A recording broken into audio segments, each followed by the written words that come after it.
Assalamualaikum warahmatullahi wabarakatuh. Perkenalkan, nama saya Ermustina Maulani, saya dari kelas 11 IPS 1, dan hari ini saya akan meresensi buku non-fiksi yang berjudul Filosofi Teras karanya Om Manang Piring. Pertama-tama kita kenalan dulu nih sama penulis dari Filosofi Teras, yakni Om Manang Piring. Jadi Om Manang Piring merupakan seorang praktisi periklanan dan sudah menggelutinya selama kurang lebih dari 20 tahun. Keren kan? Pendidikan yang ditempuhnya itu mulai dari sarjana ekonomi akuntansi di Universitas Pajajaran mengambil S1. Kemudian beliau melanjutkan pendidikannya di program Master of Business Administration di Melbourne Business School, University of Melbourne. Ia dikenal sebagai sosok penulis asal Indonesia.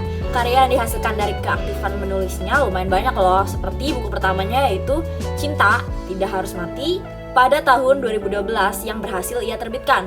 Selain aktif dalam penulisan buku, beliau juga aktif di blog pribadi loh, yang biasa dikenal dengan The Legend of Phoenix. Keaktifannya dalam penulisan, baik blog atau buku, Henry Manang Piring atau yang biasa kita kenal Om Piring ini, juga aktif mencuit di akun Twitter yang bernama Newsletter, sehingga ia itu dikenal dari beragam kalangan. Oke, kita lanjut ke informasi buku. Jadi, judul secara keseluruhan dari buku ini adalah Filosofi Teras, Filsafat Yunani Romawi Kuno untuk Mental Tangguh Masa Kini. Penulis dari buku ini adalah Henry Manang Piring. Genrenya atau temanya merupakan pengembangan diri dan motivasi dengan berbahasa Indonesia dan diterbitkan oleh Kompas Media Nusantara.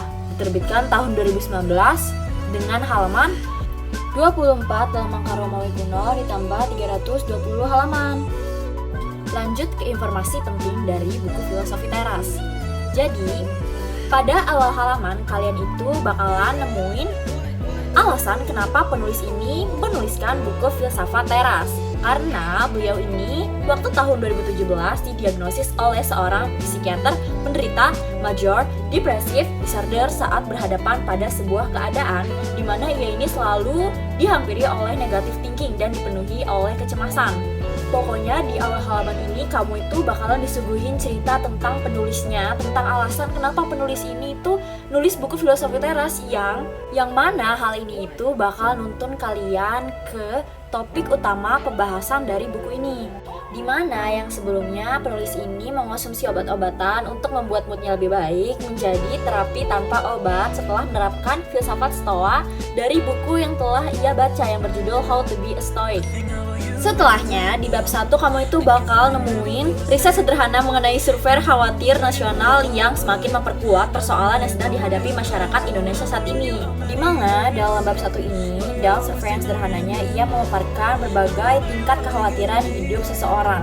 Begitu juga dengan hasilnya. Bisa kita lihat dari PowerPoint yang udah saya buat, beberapa tingkat kekhawatiran hidup seseorang. Seperti tentang studi lanjutan, kekhawatiran akan relationship, kekhawatiran terhadap status jomblo, kekhawatiran mengenai pekerjaan atau bisnis, dan masih banyak lagi.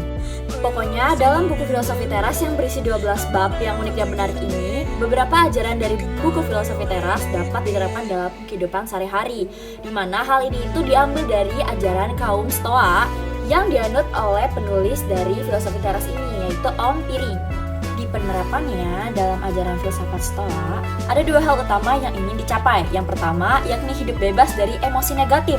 Sedih, marah, cemburu, curiga, baper juga mendapatkan hidup yang tentram. Dan yang kedua, hidup mengasah 4 kebajikan utama, yakni kebijaksanaan, keadilan, menahan diri, dan keberanian. Di dalam buku ini ada pula loh prinsip fundamental dalam Stoisme, yakni sebagaimana yang diungkapkan oleh Epictetus. Some things are up to us, some things are not up to us. Ada hal-hal di bawah kendali yang tergantung pada kita.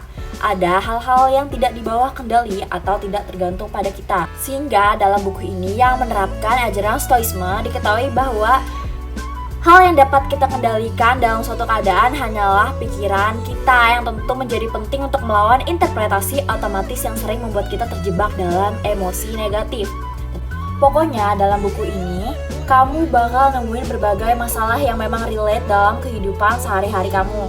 Dan berbagai solusi yang diterapkan dari ajaran filsafat Stoa atau Stoisme. Seperti lebih jelasnya pada bab 5, buku ini juga memberikan pemahaman untuk melawan kelebayan zaman ini. Filosofi Teras ini memberikan pengamatan mengenai hidup untuk melawan fenomena lebay. Yang pertama, bahwa tidak ada yang baru di dunia ini. Dalam hal ini tuh dijelaskan bahwa Marcus Aurelius berbicara mengenai hal yang berkenaan dengan perasaan manusia seperti patah hati, sedih, kehilangan barang, iri hati, dan lainnya. Yang mana semua ini tuh telah dihadapi oleh manusia sejak ribuan tahun lalu. Jadi ngapain kan hal sepele seperti ini tuh mendapat respon yang berlebihan. Dilihat banget kan sama kehidupan sehari-hari. Yang kedua, perspektif dari atas ketika kita berpikir mengenai manusia. Dan yang ketiga, semua akan terlupakan. Dimana pada saatnya kamu akan melupakan segalanya dan orang-orang akan melupakan kamu. Karena pada dasarnya semua itu nggak ada yang abadi. Sedangkan pada bagian akhir buku ini itu nggak kalah menarik loh, dimana pembahasan itu mengenai stoisme yang memandang kematian. Dan bertemulah kita pada kelebihan dan kekurangan dari buku ini. Jadi jujur sebenarnya saya nggak begitu kaget ketika saya membeli buku ini, karena sebelumnya saya emang udah melihat berbagai review mengenai buku ini. Benar sekali, meskipun buku ini tuh mengajarkan suatu ajaran filsafat, tapi gaya bahasa yang memang digunakan oleh penulis alias Om Piring ini benar-benar yang gak berat dan justru malah menarik. Karena Om Piring ini menggunakan berbagai joke yang memang relatif dengan topik yang memang sedang ia bahas. Jadi bukannya malah dibuat pusing, justru malah terhibur. Dan tentunya mendapat pengetahuan baru dong. Di sisi lain, desain dari buku ini sangat menarik ditambah dengan ilustrasi-ilustrasi yang ada dalam bukunya. Makin menarik dong. Sehingga nggak terkesan kaku. Nggak cuma itu, sumber-sumber yang didapat oleh Om Piring ini nggak hanya melalui literasi, tapi juga secara langsung dengan cara mewawancarai orang-orang yang kompeten di bidangnya, seperti psikolog anak, psikiater, dan masih banyak lagi. Lebih kerennya lagi, buku ini itu dilengkapi dengan ringkasan di setiap akhir babnya, dimana memang setiap saya baca buku motivasi itu jarang banget yang ada ringkasan di setiap akhir babnya. Dan ini merupakan salah satu keunggulan dari buku ini. Walaupun buku ini tuh banyak banget kelebihannya, tapi tentu aja nggak bakal luput dari kekurangan, karena nggak ada satupun yang sempurna di dunia ini kecuali Tuhan. Jadi kekurangannya gini, waktu pas saya pertama kali baca buku ini, agak kurang terkesan dengan ukuran font dan jarak spasi yang digunakan oleh penulis. Dan apalagi di sini ya, jarak spasi yang digunakan juga kayak terlihat rapat gitu, sehingga tuh kadang membuat mata saya cepat lelah, apalagi saya minus. Tapi tenang, walaupun begitu, ini nggak mengurangi esensi dari bukunya. Sedikit hal yang ingin saya sampaikan. Sebelumnya saya ingin merekomendasikan buku ini kepada reader semua, karena buku ini tuh bukanlah buku filsafat yang kaku, dan bahasa yang digunakan pun sangat ringan. Jadi orang awam pun yang belum tahu tentang filsafat itu bisa banget baca buku ini. Saya merupakan salah satunya. Menurut saya sendiri buku ini tuh bisa digunakan dari kalangan remaja ke atas ya, terutama untuk generasi milenial, Gen Z ke atas. Apalagi di masa atau di zaman yang seperti ini. Seperti yang Om Piring bilang, banyak fenomena lebay. Dimana filosofi stoisme ini yang ada pada buku atau dibahas dalam buku ini itu dapat membantu readers menjadi pribadi yang bermental kuat atau tangguh. Saya juga sangat merekomendasikan buku ini untuk readers yang ingin menghilangkan sifat-sifat negatif dalam diri reader seperti arah, inventive thinking, baperan, dan susah move on. Buku ini sangat cocok untuk readers yang ingin mengembangkan diri menjadi pribadi yang lebih baik lagi. Seperti kata Joseph Addison, membaca adalah alat paling dasar untuk meraih hidup yang baik. Sekian presentasi resensi buku non-fiksi dari saya. Kurang lebihnya mohon maaf. Wassalamualaikum warahmatullahi wabarakatuh.